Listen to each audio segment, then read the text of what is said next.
Hey there, welcome back to my channel, and let's get right into it. Tough topic today, but a topic that we have to discuss.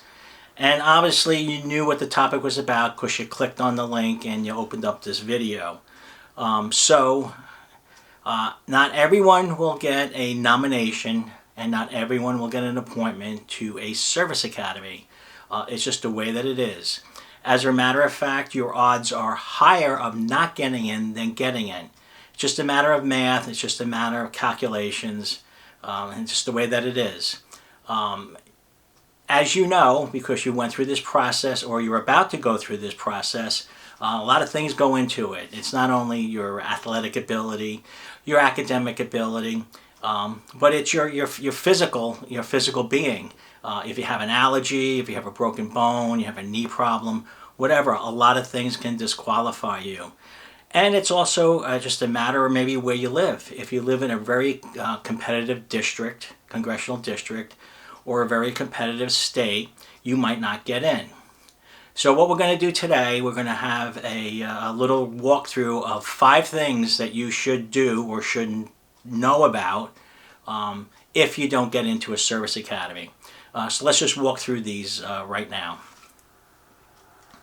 So number one,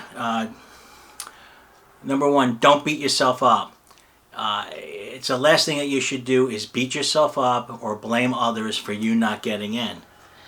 As I said, this is a very competitive process. There will always be somebody smarter, better, faster, a better football player, a better swimmer, whatever. There will always be somebody better than you. And there will always be somebody like that competing against you. So it's not that you're inadequate or that you have a shortcoming. It's just that it's just a tough competitive landscape to get into a service academy. So don't blame yourself. Don't blame your parents. There's no one to blame. You competed. And that's just the way that it is. Number 2, don't blame the process. Let's just be honest here. You competed in a process, a bureaucratic process to attend a federal, i.e. United States government service academy. Yes, there will be bureaucracy. Yes, there will be a lot of forms. Yes, there will be a lot of paperwork. Yes, there will be a lot of hoops to jump through.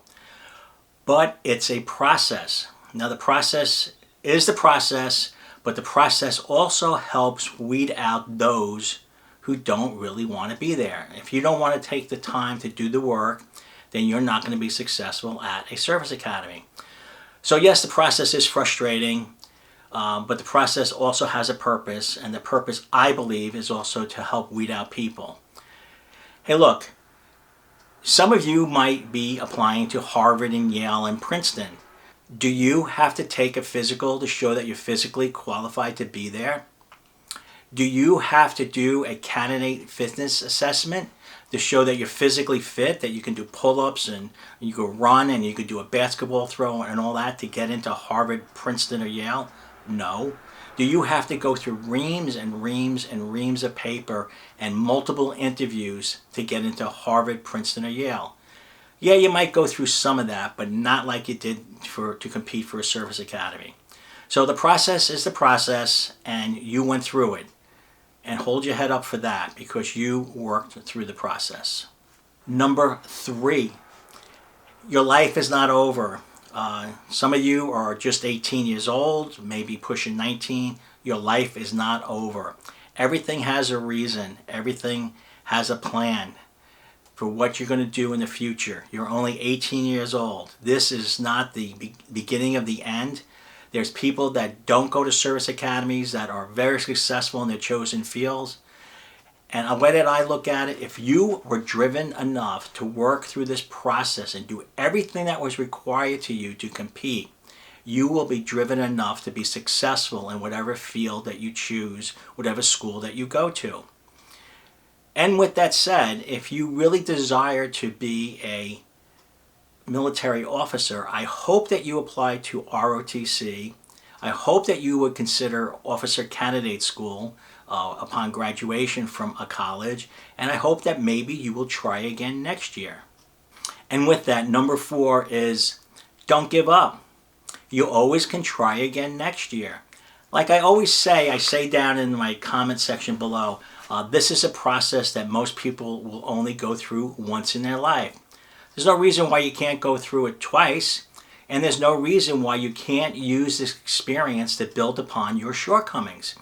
If you know that the reason that you didn't get a nomination is because you didn't have the highest SAT scores, well, now you got a whole year to take the SAT over and over and over again. And you can find out where your shortcomings are. If you know that you didn't ace the candidate fitness assessment, hey, you got a whole year to work on that. If you know that you didn't do well on your nomination interview because you had no community service, hey, now is the time to go and do that. You have an opportunity to build up those things that were the shortcomings in your resume, and you can use that to your advantage next year. Now, I'm not guaranteeing that you will be successful in getting to Academy next year, but you certainly will have a better showing than you did this year. So use all of this to your advantage. And finally, number 5, hold your head up high. A lot of people talk about the game. Not everybody plays the game. You played the game. You might not have won, but you did play the game. You were on the field. You played the game. Be very proud of what you did. I believe that the person who said it best was Teddy Roosevelt in his Man in the Arena speech given back in the beginning of the last century. So I'm just going to read the beginning of it to you. I encourage you to Google it, read the whole speech, and I hope you take some pride in what you did. So I'm just going to read the first few lines here. It is not the critic who counts, not the man who points out how the strong man stumbles where the doer of deeds could have done them better. The credit belongs to the man who is actually in the arena. You are actually in the arena. Go and read this. Think about yourself. So I wish you luck. I know that this is a tough video and that you might be going through a tough time, but don't give up. Life will find its way for you, and you might find your way into a service academy, or you might find your way into military. So congratulations on competing, and I wish you the best. Bye now.